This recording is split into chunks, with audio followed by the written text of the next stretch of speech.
Today, we're diving into a lecture with a pretty wild idea, that the secret to understanding the entire universe isn't out there in the stars, but actually it's hidden deep inside of us. So that leads to this huge question, right? How on earth does knowing yourself lead to knowing the universe? I mean, it sounds like a paradox, but according to this lecture, it is the fundamental truth that unlocks literally everything else. Think of it like this. You have two different paths. One path goes inward, that's you exploring your own mind. The other path goes outward, that's us exploring the vast cosmos. Now, the lecture argues these aren't separate journeys at all. They're actually two vectors that are heading for the exact same destination, a single point called truth. And the way the speaker puts it is just, wow. They say the essence of a human being is like this. When you grasp it, it feels like a single tiny point. But when you open it up, it becomes the entire universe. And that's not just some nice poetry. It's a statement about the infinite reality that's packed inside every single one of us. So how do we even begin to open that point and unlock this inner universe? Well, the journey starts by reaching a state of being called bodhisattva.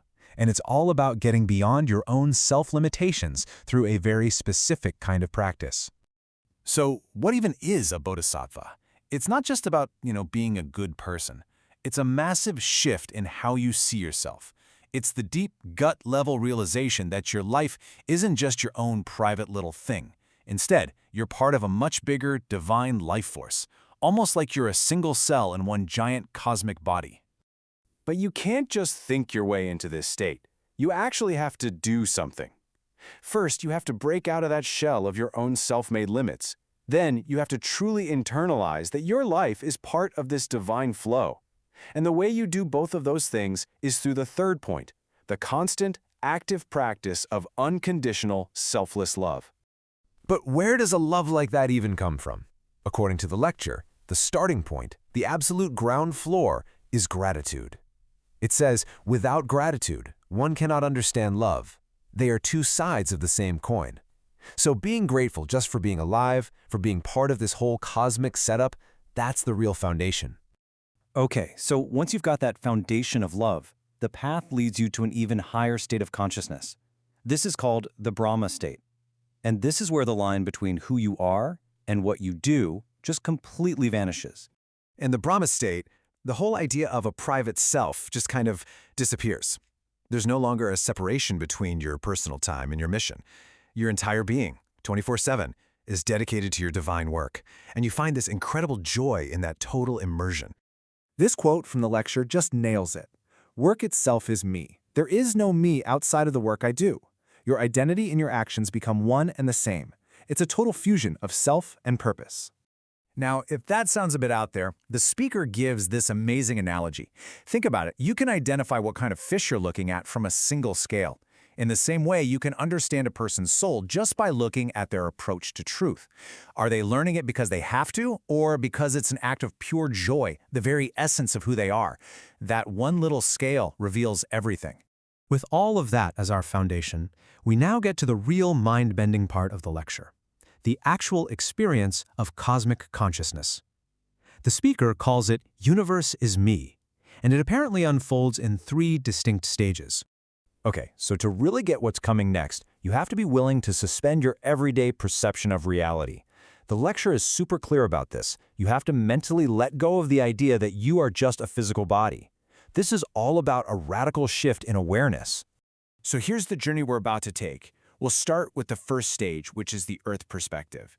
Then we're going to zoom out to the galaxy itself, and finally we'll reach the most profound view of all, the multiverse perspective. Ready? All right, stage one. This is an experience that people like Socrates are said to have had. In this state, your consciousness, your soul, separates from your physical body, rises high above, and looks down to see the Earth as just a single, small sphere floating in the darkness. It's that first crucial step outside of a purely human-centric point of view. Now, in stage 2, things get way, way bigger. It's a massive leap in perception. You no longer see planets and stars as just separate objects floating in empty space. Instead, the whole universe reveals itself to be a single, gigantic living organism, just pulsing with energy and purpose. And the vision is incredibly specific. In this state of consciousness, the galaxy is seen as the heart of this cosmic body. Our solar system, it's like a major artery. Divine energy is the blood that flows through it all, nourishing everything. And in this same vision, black holes are perceived as something like cosmic cancer cells, literally consuming the life of the stars around them. And then we get to the final stage, where the scale becomes almost impossible to imagine. As your perspective elevates even higher, our entire universe, all 13 dimensions of it, compresses into a single sphere of light, and you see it floating there among countless other universe spheres in an even higher dimensional space. From this ultimate vantage point, our universe isn't just randomly placed. It has a specific location and a specific job.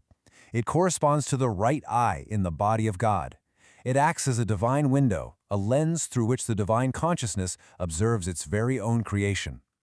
Okay, that is a lot to take in. So what does any of this awe-inspiring cosmic map mean for us, down here on Earth? Well, this brings us to the final and maybe the most important part of the lecture, our mission. The message that comes through is pretty startling.